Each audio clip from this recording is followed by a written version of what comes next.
I want to go back through and look at our college football show contest. We had number 22 Texas A&M at number 1 Alabama, number 7 Stanford at number 20 Oregon, number 2 Georgia at Drew Lock in Missouri, and then we had Tulane at number 4 Ohio State, and number 8 Notre Dame went down to Winston-Salem. So I want to go first, Texas A&M.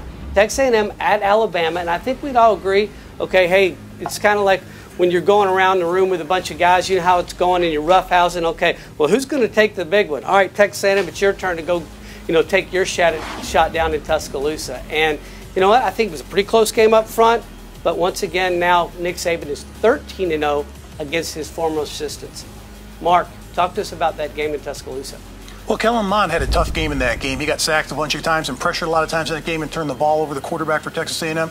But here's the thing. If you look at the quarterback for Alabama, Tua Tagovailoa, is amazing with the football. Not only throwing the football for almost 400 yards and 4 touchdowns, but he also ran it again. And, Coach, he hasn't played a full game. When you look at Alabama, show me their weakness on offense, on defense, on special teams, with their coaching staff, with the talent that they have. They have no weakness in college football this year. And Nick Saban has already come out and said, this is probably the most complete offense I've ever had as far as wide receivers, offensive linemen, running backs, quarterbacks. He's deep at every single position, and right now they just look like a juggernaut. I agree with you. I think this is the best football team Nick Saban's ever had. And the quarterback, Tua, you give him the Heisman now. Let's not wait and talk about who's going to win. He is unbelievable, Mark. 4 or 5 touchdowns, about 80% of his passes. You look at his passing efficiency this year, it's out of sight. Nobody's even close to him, although Haskins at Ohio State would be in second place. But it's just a great football team. I thought that A&M would play them a little bit better, but unfortunately, no. Well, like we said, Nick Saban is now 13-0 against former assistants. Next up, the Crimson Tide have the Raging Cajuns of Louisiana, and Texas A&M has Arkansas. And I think Arkansas's worked on that punt coverage as we talked about. But our second game was Stanford at Oregon. And that game looked over as well in the third quarter, and then things happened. 52 seconds left, there's a fumble. And KJ Costello, 3 touchdowns. Justin Herbert, he's the real deal. We saw that, but threw 1 touchdown pass. Mark, what's your thoughts on that, and where's this going from here on out?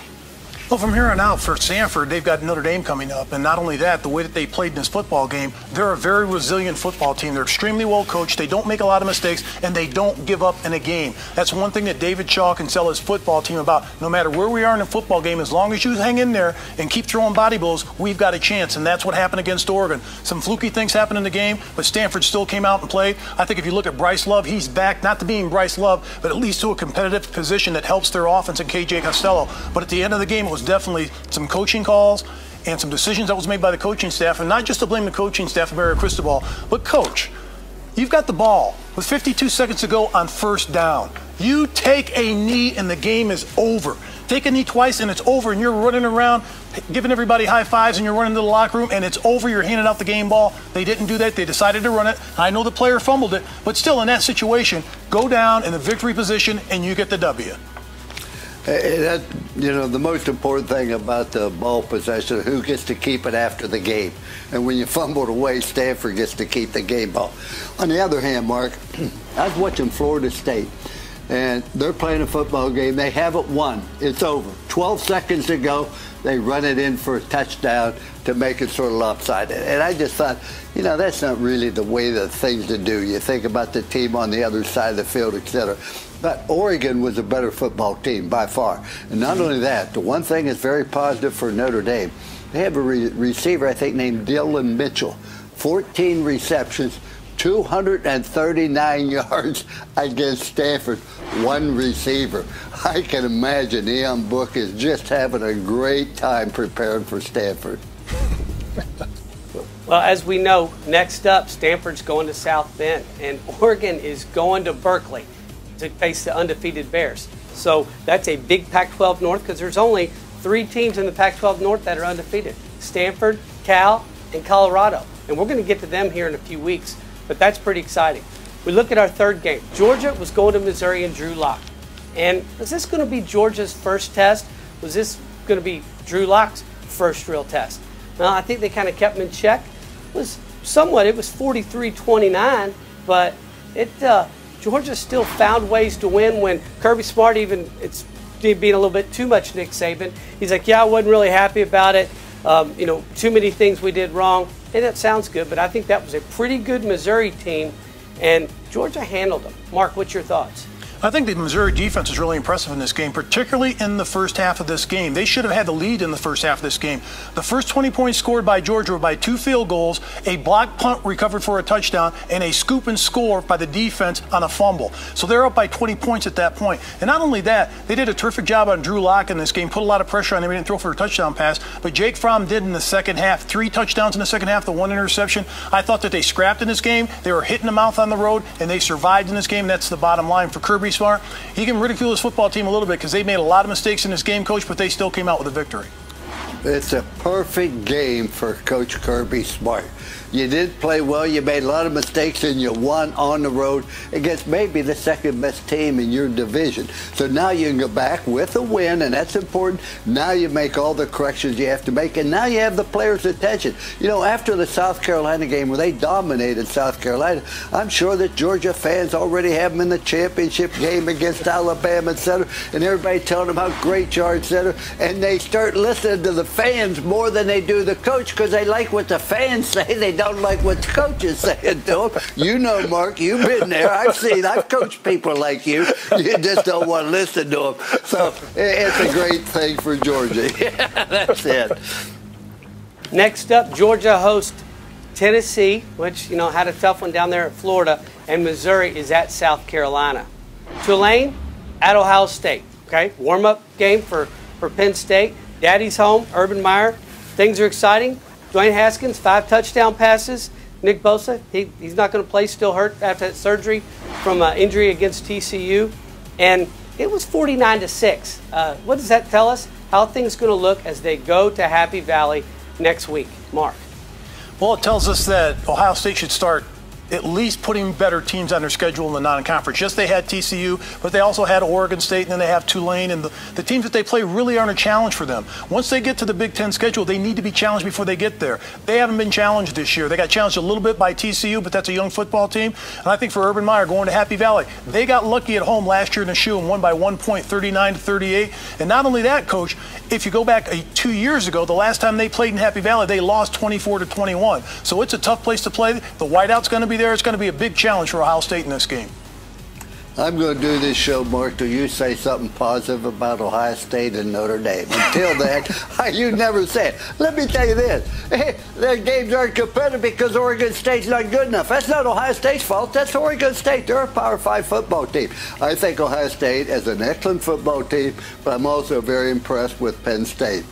When you look at it, Mark, you're right. They lost there 24-21 2 years ago when the Penn State blocked a field goal, which turned the game around in the fourth quarter. Last year, Ohio State beat them badly, 38-37, I think. They beat them by 1 point. So this game is always going to be very, very close. You have 2 excellent coaches. You have 2 excellent teams. You have 2 teams with great tradition and pride. It'll be a wonderful game. One of the things that I think kind of an attaboy heads up to Tulane, which is going into the horseshoe, and you know what? They didn't turn the ball over one time. Hats off to you, Tulane. And we're going to see how things go. 6 points. Because Ohio State is 1-1 the last 2 times at Happy Valley. Now, our next game, we were going through, and we said Notre Dame at Wake Forest. And saw the picks. Mark, you had Wake Forest winning 27-24. Coach, you had Notre Dame winning 34-15.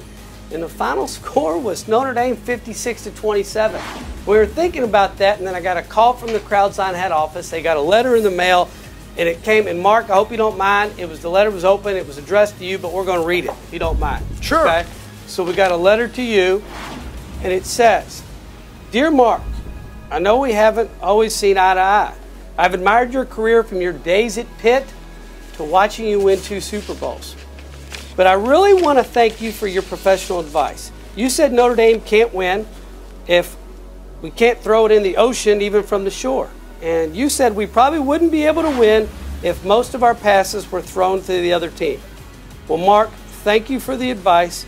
We have made some major changes in our offensive personnel, and it's working out so far. you can take some of the credit. Your friend, Brian.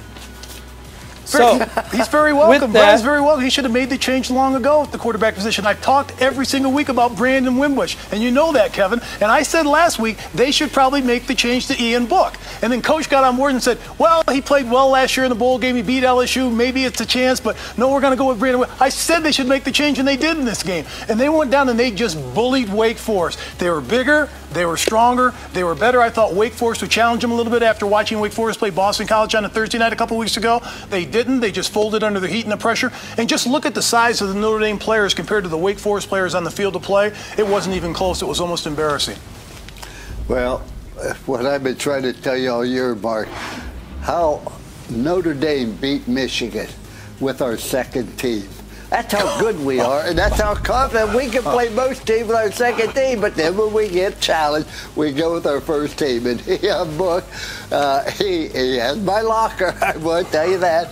But it was a great performance by him. I mean, 4 touchdowns, ran for another one, and that was a true Notre Dame team. You know, after the Ball State game, Mark, we talked about it. I said the difference is last year's Notre Dame team could run the ball. This year's team was 107th in rushing.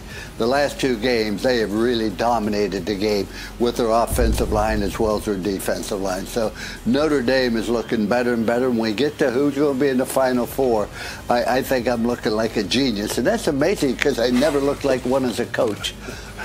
Hey, you know what? You should be guilty today. You should feel bad inside. There should be a little cringe in your stomach inside because the way that you and Brian Kelly ran up the score, Wake Forest, Dave Clawson, their head coach, fired their defensive coordinator after the game because you guys poured on the score. You should be ashamed of yourself. Hey, Mark, let me acquaint you with one fact of life. It's Wake Forest's job to hold the score down. It's not Notre Dame. You don't like the score, recruit better, coach better. Well, there you have it. That was our college football contest for Week 5. And I want to take us to our Rapid 5. In our Rapid 5, we picked 5 games. Number 7, TCU at Texas and Austin. Both of you picked TCU. That's a push. Number 14, Mississippi State went to Commonwealth Stadium in Lexington. Once again, both of y'all picked against Kentucky. That's a push as well. Arizona State, number 10, Washington. Coach, you want the spread. Number 18, Wisconsin, Iowa. Coach, you also want the spread. And Louisiana Tech at number 6, LSU. Mark, you on that one straight up. But let's go to number 7. What, bad call, 24-21 in the 4th quarter. My son's team's moving and get a bad call back. Well, let's first things first. Number 17, TCU at Texas. Final, Texas, 31-16. And that's back-to-back weeks that Texas has beat ranked teams. Because if you remember, USC had creeped up into the bottom of the rankings to number 25 the week prior, and they beat them. This is the 89th meeting we talked about. But Tom Herman and his Longhorns are coming of age. You tell me. TCU rushed for 141 yards against Texas. They rushed for over 200 against Ohio State. What's that say? I don't know. But the big key is Texas is slowly chipping away and having some big wins. Mark, your thoughts? Yeah, they are getting better during the season. They just don't need to schedule Maryland on their schedule ever again because they lost to them 2 years in a row coming out of the gate. But I think the key in this is Sean Robinson, the quarterback, did not have a good game, turned the ball over 3 times himself. TCU had 4 turnovers in the game. I think enough said about that. If they don't turn the ball over, they're in this football game. That was one of the sloppiest performances I've seen out of a Gary Patterson team in a long time. But they're going to get it together and be a pretty good football team. But I am impressed with what Texas has done over the last 2 weeks. During my coaching career, the one thing I learned from Woody Hayes is your team can't be up 12 times a year. You better take 3 or 4 games and peak your team for those.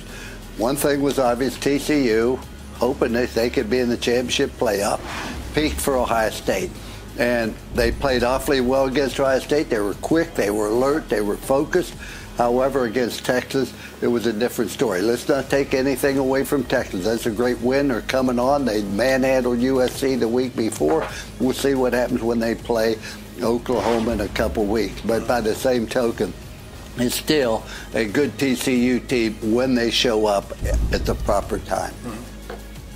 Well, as he said, when they show up, and Texas is showing up. So we're going to see where that goes because we're going to hear more about them as we look the next couple weeks, especially the Red River rivalry, Red River shootout. But Texas is on a roll.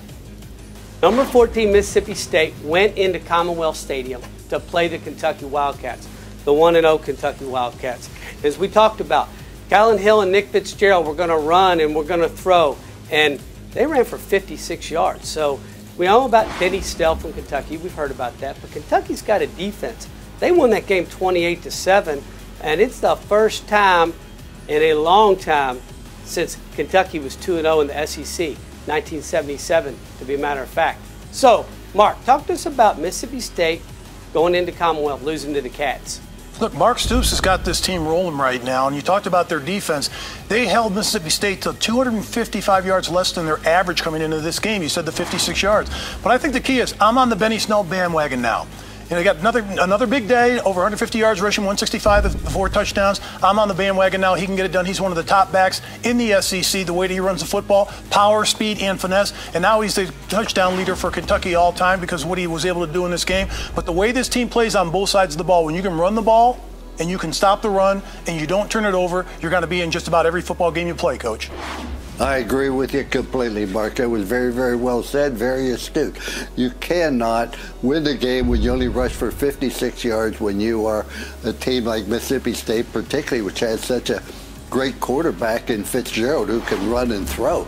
But it was just a real dominating effort by Kentucky. I congratulate them. It's nice to see Kentucky back. Well, Coach, you said after Kentucky beat Florida, it was the first time you saw a real physical team. And I think that's what you have to win in the SEC, and that's what Mark Stoops is bringing. Our third game, Arizona State at Washington.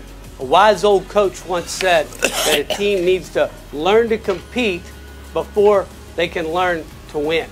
And I think we would all agree, Arizona State, they are learning to compete. They haven't learned to win consistently just yet, but they are learning to compete because they played tough game, 27-20.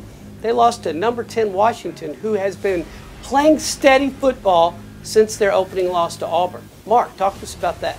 Well, it was the Washington defense, particularly their pass defense, and I've talked about this the last couple of weeks. Not only their defense is one of the tops in the nation, but their defensive secondary was the best in the Pac-12 the last year and this year, and one of the best in the nation combined. And what they did, they were able to hold the offense of ASU to 104 yards passing in this game. Now, if you look at Arizona State, they've got some great wide receivers, Keneal Area and a bunch of other guys that are on the outside, the perimeter guys that can make plays. In this game, they just couldn't get the ball downfield and get it done. They wanted to run the ball more in this game. They were successful about running the football, but not in the passing game. And the defense of Washington stood up in this game and really won this game for the Huskies. I agree with you. Washington has an outstanding defense. Offensively, they're not near as explosive, Mark, as they were last year. It's amazing how one guy can make a difference.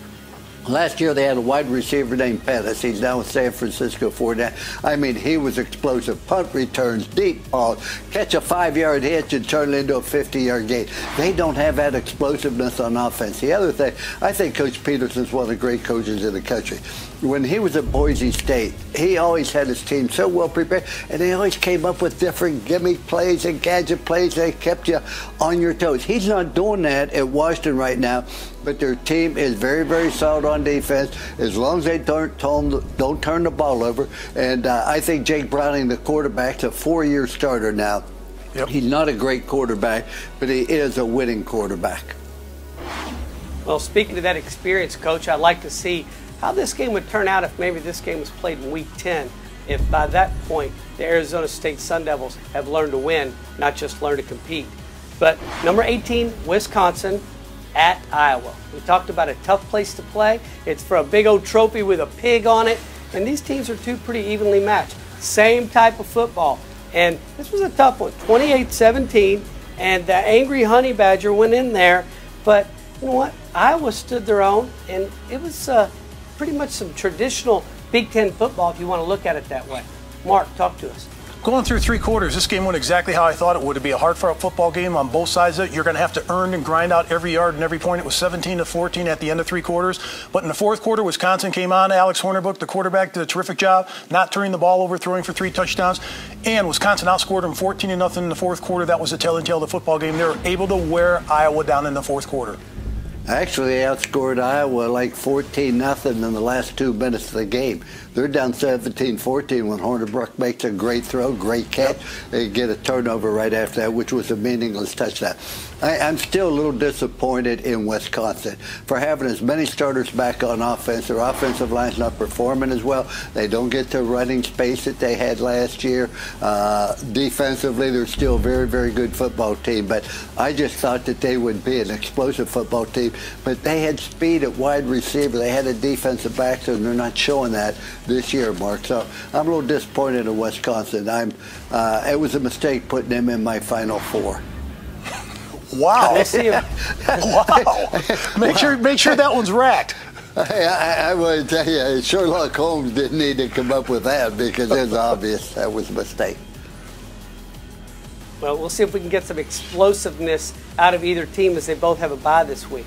Well, our last game in our Rapid Five was Louisiana Tech Bulldogs went down to LSU, and there was a family affair. And coaches, you said it wasn't going to be an upset. If somebody had been upset in your house if you didn't pick them, but this was almost an upset. Mark, what did you think about this game? It was ground and pound for LSU. They had two backs that were close to. One was over 100 yards. The other one was close to it. Nick Brossette again scored a couple of touchdowns. But I thought the key is Joe Burrow is such a game manager. He hasn't thrown an interception in the entire season. Not flashy numbers, completes less than 50% of his passes. But what he does, if the play is not there, he'll kill the play. He'll throw the ball away if it's not there. He's not worried about stats. He's not worried about gaudy numbers. He's worried about winning football games and managing his position. And thus far this year, he's done an excellent job at doing it. I was impressed with LSU. I agree with you, but let me look at Louisiana Tech. They outgained LSU for the course of the game. I thought the offensive line for Louisiana Tech played well. They protected Smith. I thought the quarterback played very well. I didn't think the receivers showed up the first quarter and a half of the game. They dropped passes. They fumbled the ball, which turned into a scoop and run for a touchdown, etc. But I did feel on defense that they presented the problems to LSU. They never got a sack. They never came up 2nd and 9. It was always 2nd and 5, 3rd and 1, things along this nature. But it was a good performance by Louisiana Tech. They wanted to come away with a win. They didn't. A loss is a loss. We're still wearing black armbands in the Holtz household. Louisiana Tech showed up, but Coach, they're going to really need it because we've seen who they play next. The Green Machine in North Texas is undefeated. And this is a team, Kevin, that beat Arkansas like 44-10. That's the North team that he plays, favored in their conference. It'll be a great game. Unfortunately, once again, he has to go on the road. And LSU hosts Ole Miss. So that concludes our review of the college football contest and the Rapid Fire for Week 4. So let's go back very quickly because we don't have any big changes unless you want to substitute. But Mark, your national championship picks: Alabama, Clemson, Oklahoma, Washington. Coach, Georgia, Clemson, Notre Dame, Ohio State. Any difference, any changes? You gentlemen going to sit tight? No, I'm going to sit tight. Last week I said I wasn't sure whether it was Oklahoma or Ohio State, but after seeing Oklahoma beating Army in overtime, I definitely am going with Ohio State. But next week it may be Penn State in there. Let's just make sure you put it in pencil and not in ink yet. The other three are pretty solid. I'm holding tight with mine. A wise coach once said it's very tough to get your team up for 12 games every week during the season. I wonder who said that a little while ago. I have no idea. And I just say what my wife tells me to say, Mark.